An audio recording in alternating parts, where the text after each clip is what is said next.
Trailer చూసారు కదా, ఇదే సినిమా అండి. It's a very intense emotional experience.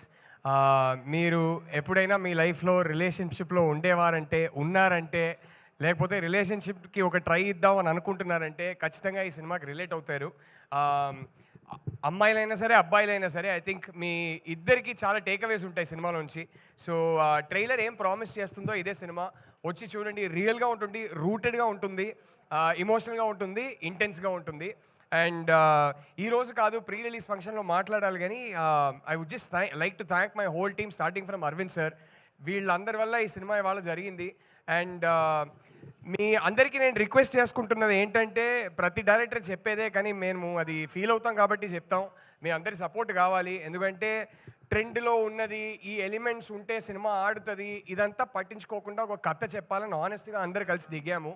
So ఇది జనాలకు రీచ్ అవ్వాలంటే జనాల సపోర్ట్ కానీ, మీడియా సపోర్ట్ కానీ చాలా అవసరం. So I'd like to say thank you to all of you and end by saying thank you to my two darling producers, Vidya garu, Dheeraj garu, and Vasu garu, SKN garu. Thank you so much for coming here. And Deekshith, Rashmika గురించి చాలా అంటే చాలా మాట్లాడాలని ఉంది. I don't think I mean a డైరెక్టర్కైనా ఇలాంటి actors దొరికితే ఒక బ్లెస్సింగ్ అండి. It was one of the most beautiful experiences of my life working with these two actors. They are such darlings. And ఈ సినిమాని, ఈ రెండు క్యారెక్టర్స్ని ఎలా లైఫ్కి తీసుకొచ్చానంటే, అసలు జస్ట్ సిట్టింగ్ బ్యాక్ మానిటర్లో వీళ్ళిద్దరు చేసే మ్యాజిక్ని చూడడం was a privilege in it self.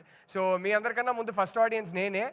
ఒక ఆడియన్స్గా చెప్తున్నా, ఇద్దరు ఇర్రగా తీశారు సినిమాలో. అదైతే ఖచ్చితంగా బయటకు వచ్చి మీరు అందరూ చెప్తారు. అండ్ ఇద్దరే కాదు, కాస్ట్ అండ్ క్రూలో అందరూ. సో అందరికీ నేను మనస్ఫూర్తిగా థ్యాంక్ యూ చెప్పుకుంటున్నా. Thank you. కాస్ట్ అండ్ క్రూలో అందరూ ఇంక్లూడింగ్ యూ. మేము చూసాం ట్రైలర్లో. వాళ్ళందరూ కలిస్తేనే సినిమా అండి, ఒక డైరెక్టర్ ఏం చేయలేరు. నో ట్రైలర్లో మేము మిమ్మల్ని చూసాము. అంటే తప్పక చేయాల్సి వచ్చిందండి. వేరే యాక్టర్స్ అనుకున్నాం, తప్పక చేయాల్సి వచ్చింది. ఓకే, నేను చేస్తేనే బాగుంటుంది అనిపించింది. సో అసలు ఏంటి ద గర్ల్ ఫ్రెండ్ ఎక్కడి నుంచి పుట్టింది? ఎక్కడి నుంచి పుట్టిందనా? యాక్చువల్లీ ఆల్మోస్ట్ ఒక 12-13 ఇయర్స్గా నా మైండ్లో ఉన్న ఒక స్టోరీ అండి. అండ్ నేను హాస్టల్లో ఉన్నప్పుడు ఒక చిన్న ఇన్సిడెంట్, ఆ ఇన్సిడెంట్ మైండ్లోనే ఉండిపోయింది. ఆ ఇన్సిడెంట్ తర్వాత మెల్లగా ఒక 12-13 ఇయర్స్ బ్యాక్ అది మెల్లగా స్టోరీగా ఫామ్ అయింది. ఒక 5 ఇయర్స్ బ్యాక్ స్క్రీన్ ప్లేగా రాసుకున్నాను. And I'm just grateful, universe కన్స్పైర్డ్, దీనికి టైం వచ్చింది ఇప్పుడు. సో ఫైనల్లీ ఇవాళ ఇప్పుడు తీసి మీ ముందుకి తీసుకురాబోతున్నాం. సో గర్ల్ ఫ్రెండ్ ఎక్కడి నుంచి పుట్టింది అంటే, నా గర్ల్ ఫ్రెండ్ నుంచే పుట్టిందని చెప్తారేమో అని ఆ ఆన్సర్ ఎక్స్పెక్ట్ చేసి అడిగాను. 11 ఇయర్స్ గా వైఫ్ ఏనండి, గర్ల్ ఫ్రెండే లేదండి. వైఫ్ లోనే గర్ల్ ఫ్రెండ్ కూడా ఉంటుంది కదా. అదేమో కరెక్ట్, అదైతే కరెక్టే కదా.